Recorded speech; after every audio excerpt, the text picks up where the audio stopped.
رب العالمین فرماتے ہیں آیت نمبر 19 میں واللہ محیط بالکافرین، اور اللہ کافروں کا احاطہ کیے ہوئے ہیں۔ محیط احاطہ کیے ہوئے، یہ لفظ احاطہ سے بنا ہے جس کے معنی چاروں طرف سے کسی چیز کو گھیر لینا۔ یہاں اس سے مراد یہ ہے کہ اللہ کافروں پر اپنی ذات و علم و قدرت و ہر لحاظ سے جو ہے محیط ہے۔ دونوں قسم کے منافقوں کا حال آپ نے جو ہم نے پہلے بھی پڑھ لیا ہے۔ پہلے قسم کے لوگ اندرونی طور پر اسلام کے بڑے دشمن ہیں، لیکن ظاہری طور پر وہ اس کام کا جو ہے کیا ہوتے ہیں، اعلان کرتے ہیں، دم بھرتے ہیں، مسلمانوں کی حمایتی ہونے کا دعویٰ کرتے ہیں۔ دوسرے قسم کے منافقوں کی طبیعت کے کمزور اور بزدل اور پست منافقوں کی طرح بزدل ہیں، اور وہ جس مجلس میں جائیں اور اسی کا اثر پھر پکڑ لیتے ہیں۔ آج کل بھی یہی ہو رہا ہے کہ ہمیں ان کا جلدی مطلب ہم ان کے بن جاتے ہیں نا دل سے، جو ماحول ہمیں ملے۔ پکے مسلمان کا یہ نشانی نہیں ہے۔ مسلمانوں کے ساتھ بیٹھیں تو ان کے وعظ اور دعوت سنتے ہیں اور ان کی شان اور فتح مندی دیکھتے ہیں تو مرغوب ہو کر اسلام میں داخل ہو جاتے ہیں، لیکن جب آزمائش اور امتحان سے مسلمانوں کا واسطہ پڑتے ہیں تو پھر کفر کی طرف جلدی سے لوٹ جاتے ہیں اور مشقت اور موت سے ڈرتے ہیں۔ آیات کے آخر میں یہ بھی بتایا گیا ہے کہ اللہ ان منافقوں پر ہر طرح سے حاوی ہے، وہ محض مشقت اور موت سے بچنے کی خاطر اسلام سے بھاگتے ہیں۔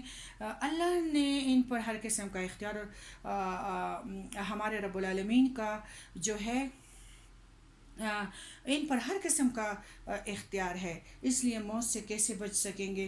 اسلام ان سے مطالبہ کرتا ہے کہ وہ نفسانی لذتوں اور جھوٹی خواہشوں کو چھوڑ دے، اللہ کی راہ میں جان اور مال پیش کر دے، اپنا وقت پیش کر دے، تکلیفیں اور مصیبتیں جو ہے وہ ذرا برداشت کر لے۔ وہ عذاب کی آیات جب سننا نہیں چاہتے، کان دبا کر نکل جاتے، لیکن وہ اللہ کے پکڑ سے بچ نہیں سکتے۔ قادر مطلق کی گرفت سے اپنے آپ کو اس طرح بچانے کی کوشش محض حماقت اور کم عقلی کی دلیل ہے۔ اللہ انہیں صرف ڈھیل دیتا ہے، ایسے انسانوں کو کوئی دوست انہیں اللہ کے پکڑ سے نہیں بچا سکے گا، اور ان کی تمام حرکات بلکہ سینوں کے بعیدوں تک بھی وہ جانتا ہے، اور وہ ان پر قدرت کے لحاظ سے بھی حاوی ہے۔ جس طرح کی سزا دینا چاہے اسی پر اللہ قدرت رکھتا ہے۔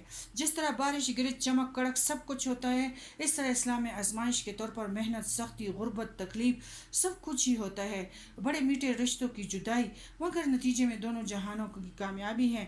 اس لیے انسان کو چاہیے کہ ان عارضی مصیبتوں سے گھبرا کر اسلام سے بھاگ نہ جائے، بلکہ استقلال کے ساتھ اس پر جم جائے۔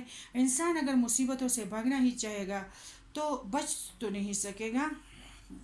جس طرح ایک بات ہے نا، میں پہلے جب 3 سال پہلے آئی تھی تو بڑے گھٹن مرحلے تھے، میری امی مجھ سے جدا ہوئی تھی، مطلب صحیح جو ابھی تک ہمارے لیے کپڑے تیار کرتی تھی، اور میں بڑی بیغم تھی کہ شادی آنے والی ہے، امی کی اپنی چوائس ہوگی، بس کر لے گی انشاءاللہ۔ میں امی سے پوچھی تھی امی اس سے کیا بناؤ گے، اسی حالات میں نہ زیادہ بولی تھی، وہ رخصت ہو گئی، اگر سکردو بھی آ گئی تو میرا دل اس کے لیے روتا تھا۔ اب جب آ گئی ہوں تو میرے بھائی مجھ سے جدا ہوئے ہیں تو میں دل کو یہ تسلی دیتی ہوں کہ حسن اور حسین سے اللہ کے قریب تو نہیں ہو، ان جیسے پیاری تو نہیں ہو، تو اسے تسلی دیتی ہوں اور ہمارے دن گزرتے ہیں۔ لیکن اللہ تعالیٰ صابرینوں کو صبر دیتا ہے اور اس کا اجر ضرور دیتا ہے۔ اللہ تعالیٰ خود فرماتے ہیں کہ میں تمہیں جو تکلیف دیتا ہوں تو اس تکلیف کے صلے میں تمہارے گناہوں کو مٹا دیتا ہوں اور تمہارے اجر اور ثواب میں اضافہ کرتا ہوں۔ تو اس کی وجہ سے الحمدللہ مطلب اور قریب میں اس طریقے سے ہوتی ہوں۔ تو صحیح بات ہے کہ اسلام میں بہت زندگی کے یہ جو فانی زندگی ہے اس کے گزارنے کے طریقے ہمیں اللہ نے ماں باپ کی طرح بڑے آسانی سے سکھا دیے ہیں نا۔ تو اس سے بھٹکنے کی ضرورت نہیں ہے، اور میٹھے میٹھے رشتوں پہ نظر ڈالنا چاہیے۔